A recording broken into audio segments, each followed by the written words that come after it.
కీర్తనలు 25వ అధ్యాయము 3వ వచనాన్ని మనమందరము కలిసి చదువుకుందాం. నీ కొరకు కనిపెట్టు వారిలో ఎవడునూ సిగ్గునందడు, హేతువు లేకుండానే ద్రోహము చేయువారు సిగ్గునందుదురు. ప్రార్థన చేసు. స్తోత్రం నాయనా, పరిశుద్ధుడా, మహోన్నతుడా, మహిమగల రాజా, నీకు వందనాలు తండ్రి. అయ్యా, ఇదిగో ఈ స్త్రీల కూడికను బట్టి నీకు స్తోత్రాలు తండ్రి. నీ పాసన్నిధికి చేరినటువంటి నన్ను మా అందరినీ కూడా మీరు జ్ఞాపకం చేసుకునండి ప్రభా. అయ్యా, ఇదిగో ఈ దినము నీవు ఇచ్చిన లేఖన భాగాన్ని సరైన రీతిగా విరిచి పంచి పెట్టుటకు కావలసినటువంటి అభిషేకమును దేవా కుమ్మరించండి నా తండ్రి. అలాగే శిలువ చాటున మరుగుపరచండి. నీ మాటలు నాయన అయ్యా మాకు దయచేయండి ప్రభా. వినే చెవులు, గ్రహించగల ఆత్మ, గైకొనే ఆత్మ మా అందరికీ దయచేయండి.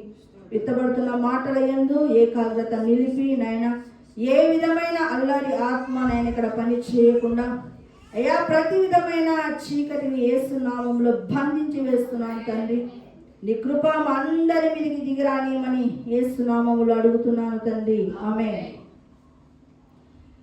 కీర్తనలు 25వ అధ్యాయము 3వ వచనాన్ని చదువుతున్నా చూడండి. నీ కొరకు కనిపెట్టు వారిలో ఎవడును సిగ్గునొందడు, హేతువు లేకుండానే ద్రోహము చేయువారు సిగ్గునొందుదురు. ఇక్కడ కీర్తనలు 25వ అధ్యాయం 3వ వచనములో పై లైన్లో కింది లైన్లో మనకు సిగ్గు అనే పదము కనపడుతుంది.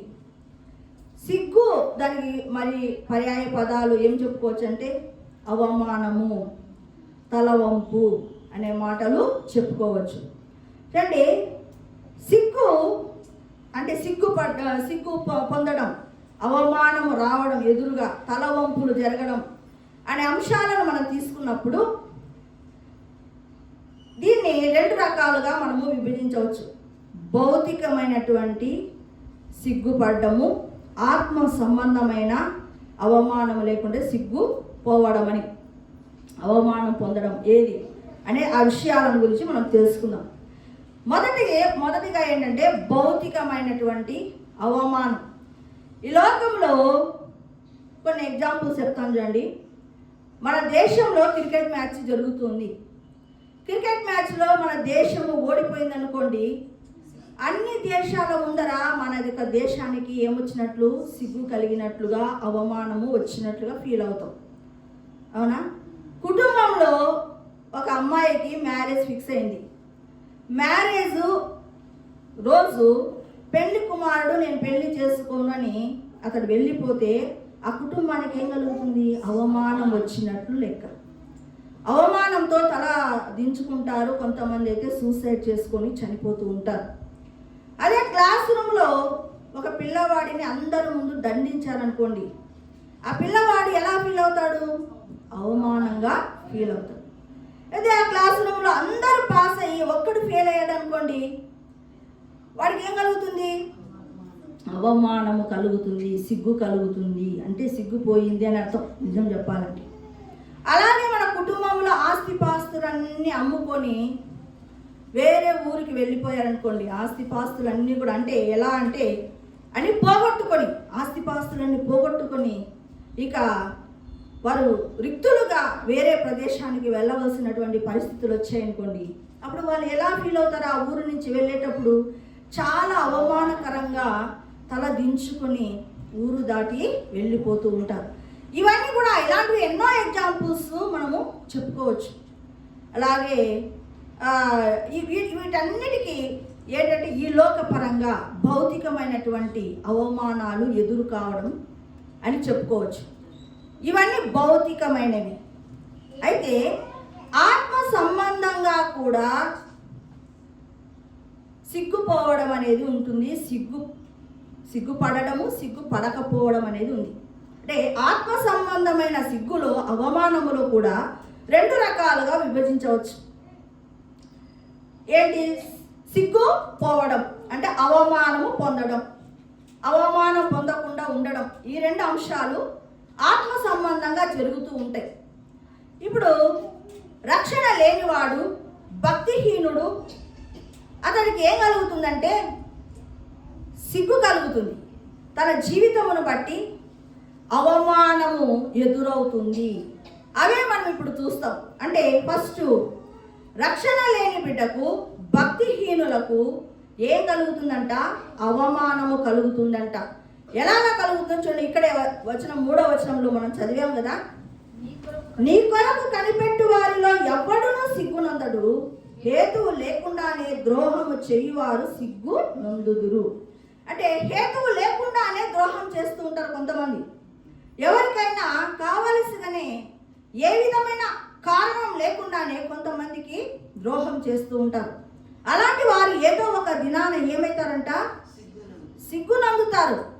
ప్రస్తుతం నువ్వు ద్రోహం చేస్తున్నావు, ఆ తర్వాత దినాలలో వాళ్ళు సిగ్గు పాలవుతారు. అంటే వాళ్ళు అవమానం పాలవుతారని ఏమంటున్నాడు? దావీదు మహారాజు చెబుతూ ఉన్నాడు. చూడండి, అలాగే యెషయా గ్రంథము 44వ అధ్యాయము 10వ వచనం, ఎందుకునో పనికిరాని విగ్రహమును పోత పోసి దానిని ఒక దేవుడిగా నిరూపించువాడు ఎవడు? ఇదిగో దాన్ని పూజించు వారందరూ సిగ్గుపడుదురు. ఎవరు సిగ్గుపడతారంట? విగ్రహమును పూజించేవారు. ఎందుకు పనికిరాని విగ్రహం అంట? అది చేత్తో చేసినటువంటి విగ్రహం అంట. దాన్ని ఏం చేస్తున్నారు? మరలా పూజిస్తూ ఉన్నారు.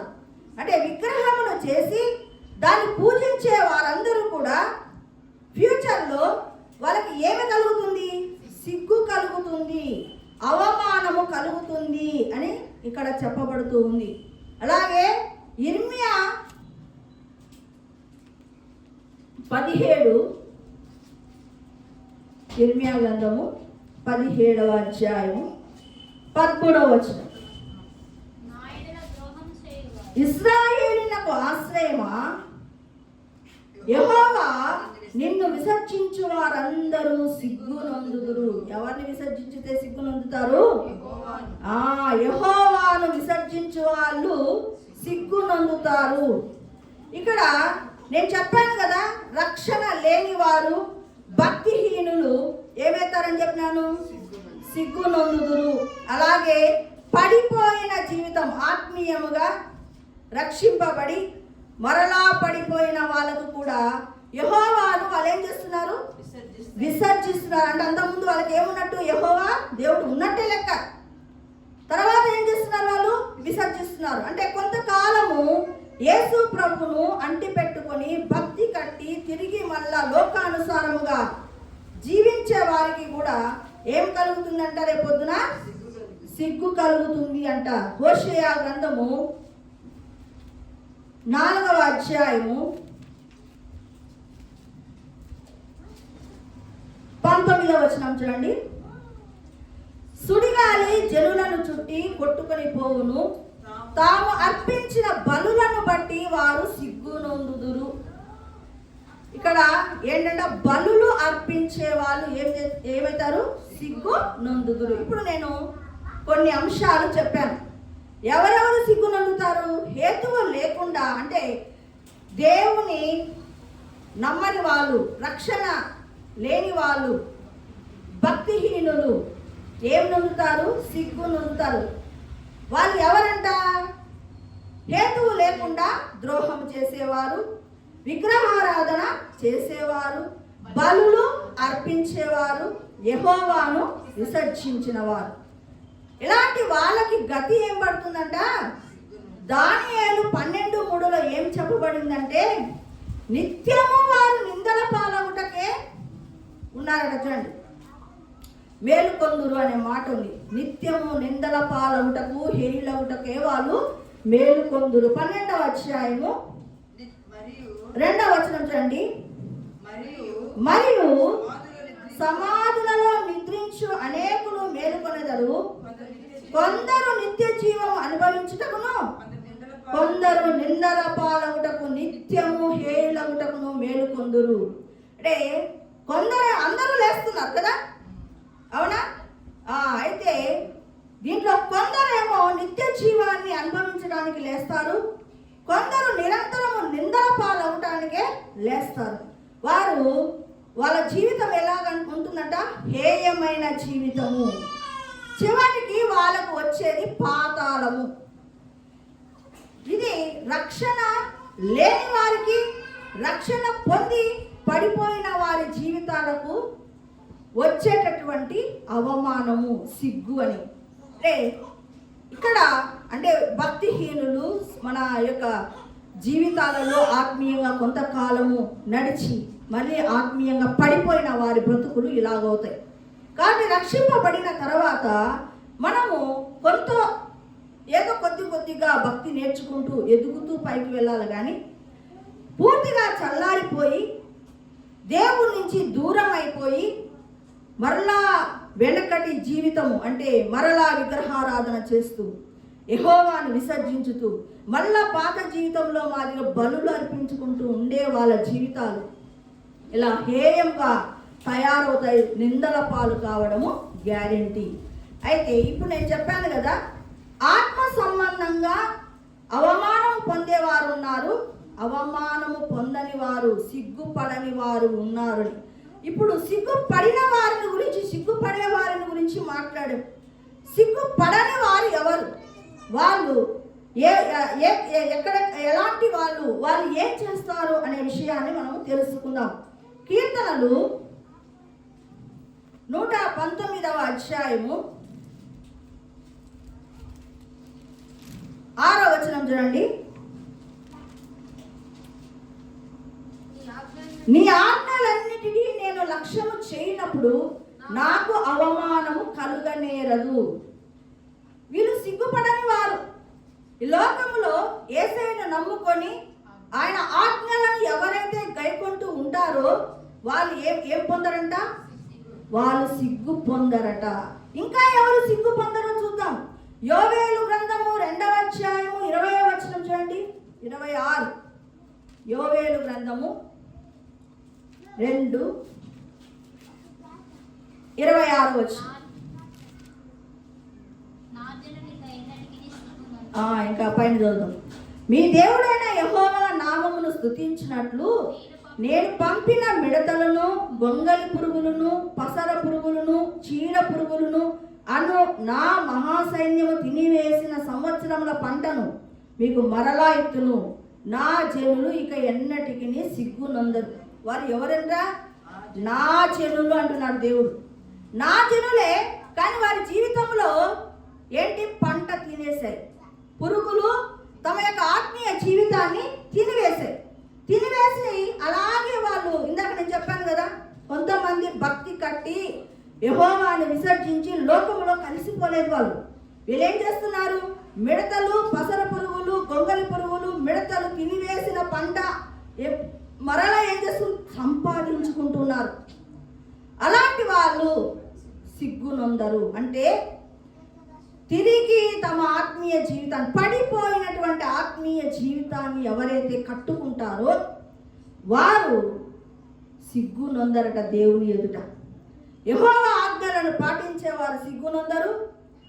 ఆత్మీయంగా పడిపోయి తిరిగి లేచి చక్కగా తమ ఆత్మీయ జీవితాలను ఎవరైతే కట్టుకుంటారో వారు సిగ్గు నొందరని చెప్తాం. చూడండి, ఇందాక మనము మొదట చదివిన కీర్తనలు 25వ అధ్యాయం 3వ వచనంలో ఏముంది? నీ కొరకు కనిపెట్టువారు ఎవరును సిగ్గునందరు అనే మాట రాయబడింది. తర్వాత కదా రాసింది, హేతువు లేకుండా ద్రోహము చేయువారు సిగ్గునొందుదురు అని. అంటే దేవుని కొరకు కనిపెట్టేవారు సిగ్గునొందరు. అంటే ఆయన సన్నిధిలో నిరంతరము ఒక సమస్య ఉంది, దానికోసము కనిపెట్టి దేవుని సన్నిధిలో జవాబు రాలేదని సిగ్గుపడడం అనేది ఉండదు. యేసయ్య సన్నిధిలో విశ్వాసముతో నీవు ప్రార్థన చేస్తే నీవు ఖచ్చితంగా జవాబును సంపాదిస్తావు. నువ్వు సిగ్గుపడే అవకాశమే దేవుడు నీ ఎదురు తీసుకుని రాడు. కాబట్టి మనం ఏం చేస్తున్నాం అంటే లోపంతో యేసయ్యను విశ్వాసంతో ప్రార్థన చేసి వదిలిపెట్టాలి. మన దగ్గర ఏం లేదు, సరైన విశ్వాసం లేదు కాబట్టి సిగ్గు నొందుతున్నాం. కానీ కరెక్ట్గా కానీ మనము ప్రార్థన చేసి దేవుని చేతికి అప్పగించేవారు ఎప్పటికీ కూడా సిగ్గునొందరు.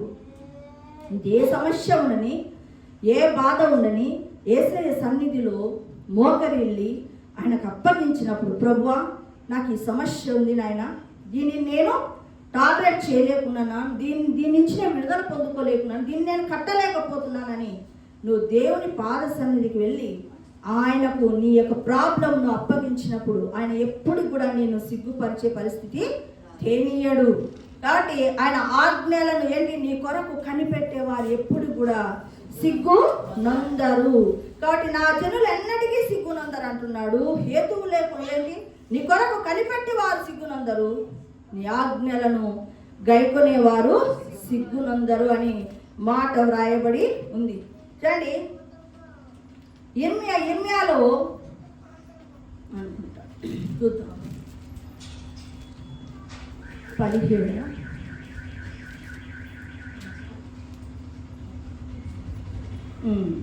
17వ అధ్యాయము 13వ వచనం చూడండి. ఇశ్రాయేలునకు ఆశ్రయమా, ఇది అయిపోయింది కదా, యెహోవా నిన్ను విసర్జించిన వారందరూ సిగ్గు నొందుదురు.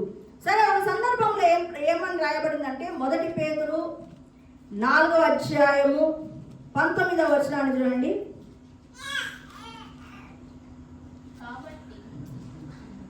ఏముంది అదే నా ఎవడైనను 16వ వచనం, ఎవడైనను క్రైస్తవుడైనందుకు బాధను అనుభవించినడలా అతడు సిగ్గుపడక ఆ పేరును బట్టి దేవుని మహిమపరచవలెను. చూడండి, ఇప్పటి వరకు సిగ్గుపడేవారు, దేవుని యొక్క సిగ్గుపడే వారిని చూసాం, సిగ్గుపడని వారిని కూడా చూసాం. సిగ్గుపడని వారు దేవుని ఎదుట సిగ్గుపడని వారు ఎవరు? ఆయన ఆజ్ఞలను గైకొనేవారు, ఆయన యందు విశ్వాసం ఉంచేవారు, ఆయన కొరకు కనిపెట్టుకొని ఉండేవారు, తన జీవితాలను తిరిగి కట్టుకునేవారు. అంటే పడిపోయినటువంటి ఆత్మీయ జీవితాన్ని ఎవరైతే కట్టుకుంటారో వారందరూ కూడా సిగ్గు నొందరు. అయితే అవునా, నొందటం లేదా చెప్పండి? యేసు ప్రభువును నమ్ముకొని సువార్త ప్రకటిస్తూ వీధులలో సువార్త ప్రకటిస్తున్నప్పుడు వారికి సిగ్గు కలుగుతుందా లేదా? అయితే ఆ సిగ్గు వలన వారికి ఏం కలుగుతుందంటే సంతోషము కలుగుతుంది. ఇక్కడ అవమానంతో తలదించుకోరు, అవమానంతో ఎక్కడ కూడా తలదించుకోరు. అంది కదా, ఏమనింది? నా నామం నిమిత్తము ఎవడైనా మిమ్మల్ని హింసించి దూషించి చెడ్డ మాటలలో అబద్ధముగా చెడ్డ మాటలలో పలుకున్నప్పుడు మీరు సంతోషించి ఆనందించుడి, పరలోకమందు మీ యొక్క నా ఫలము అధికమగుననే మాట చెప్పబడి ఉంది. అంటే దేవుని బిడ్డలకు సిగ్గు కలుగుతుంది ఎక్కడ? లోకంలో. అయితే ఆ సిగ్గు వలన వారు తలదించుకునేటటువంటి పరిస్థితులు వాళ్ళకు రావు. అలాంటి సిగ్గు కాదు, వాళ్ళు అలా సిగ్గు వచ్చినా ఎదురైనా వారు హృదయంలో ఏం చేస్తూ ఉన్నారు? సంతోషము వారికి కలుగుతుంది. అలాగే చూడండి, నా నామ అపోస్తుల కార్యంలో 4వ అధ్యాయం 5వ అధ్యాయం 41వ వచనం చూడండి. ఆ నామము కొరకు అవమానం పొందుటకు పాత్రులమని ఎంచబడినందున వారు సంతోషించుచు మహాసభ యొద్ద నుండి వెళ్ళిపోయి. చూడండి, ఇక్కడ వీరికి ఏం కలిగింది? అవమానం కలిగింది. అవమానం కలిగినప్పుడు వారు సిగ్గుతో తలదించుకున్నారా? దించుకోలేదు. ఏం చేస్తున్నారు? సంతోషిస్తున్నారు. అంటే ఆత్మ సంబంధంగా సిగ్గుపడని వాళ్ళు ఉన్నారు. అయితే వారికి కూడా సిగ్గుపడేటటువంటి అవకాశాలు వస్తున్నాయి. కానీ ఆ సందర్భాలలో దేవుని బిడ్డలు, దేవుని నమ్ముకున్న బిడ్డలు, దేవుని కోసం నిలిచినటువంటి బిడ్డలు ఎక్కడ కూడా వారు సిగ్గుగా ఫీల్ కావటం లేదు. వారు ఎలా ఫీల్ అవుతున్నారు? దేవుని మహిమార్థమై వారు సంతోషిస్తున్నారు. ఆయన నామమును భరించడానికి ఇది ఏమంట అక్కడ ఏమని రాయబడింది? పాత్రులమని ఎంచబడుతున్నారు. వాళ్ళు ఎలా ఎంచబడుతున్నారు? పాత్రులము అని ఎంచబడుతున్నారు. అలాంటి జీవితాన్ని వాళ్ళు సిగ్గు ఎదురైనప్పటికీ కూడా సంతోషంగా వాటిని రిసీవ్ చేసుకొని వారు వెళ్ళిపోతూ ఉన్నారు. కాబట్టి అదే అవమానము 10 మందిలో భక్తిహీనులకు, రక్షణ లేని వారికి కలిగిందనుకోండి, ఏం చేస్తారు? వాళ్ళు సంతోషంగా భరిస్తారా? ప్రతీకారం అన్న తీర్చుకుంటారు, లేకపోతే సూసైడ్ చేసుకుని చనిపోతారు. అంటే దేవుని పిల్లలకు దేవుడు లేని పిల్లలకు ఉన్నటువంటి వ్యత్యాసం అది. ఇప్పుడు చూడండి, ఇలాంటి వారికి ఏం కలుగుతుందంట? సిగ్గుపడని వారికి పరలోకములో ఆనందం ఉంది. దేవుని మహిమపరిచే జీవితము, ఆ స్తుతులు వారికి పరలోకములో అందుతాయి. అంటే దేవుని వారు ఏం చేస్తున్నారు? ఈ భూమి మీద ఉండగానే మహిమపరుస్తూ ఉన్నారు. కాబట్టి ఈ సిగ్గుపడని జీవితాన్ని మనము కలిగి ఉండాలి. సిగ్గుపడని జీవితాన్ని మనం ఈ లోకంలో కలిగి ఉండాలంటే, మనకు ధైర్యంగా మనం ఏదైనా విషయాన్ని చెప్పగలగాలి అంటే మనలో ఏముండాలా? వాక్యానుసారమైనటువంటి జీవితాన్ని ఉండాలి. నిరంతరము నువ్వు యేసయ్య పాద సన్నిధిలో కనిపెట్టుకుంటూ ఉండాలి. తర్వాత ఆయనతో విశ్వాసముతో నువ్వు ప్రార్థన చేసి జవాబులను పొందుకుంటూ ఉండాలి. అలా చేసినప్పుడు ఏమవుతుందంటే, నీ జనులు ఇక ఎన్నడూ సిగ్గునందరనే పాట ఉంది కదా, ఏమనుంది ఆ పాట? తెలుసా మీకు? నీ జనులు ఇక ఎన్నడూ సిగ్గుపడరంటివే, యేసయ్యా నీవే నాగని వేరెవ్వరు నాకు లేరని, వేణోళ్ళ కొనియాడేదా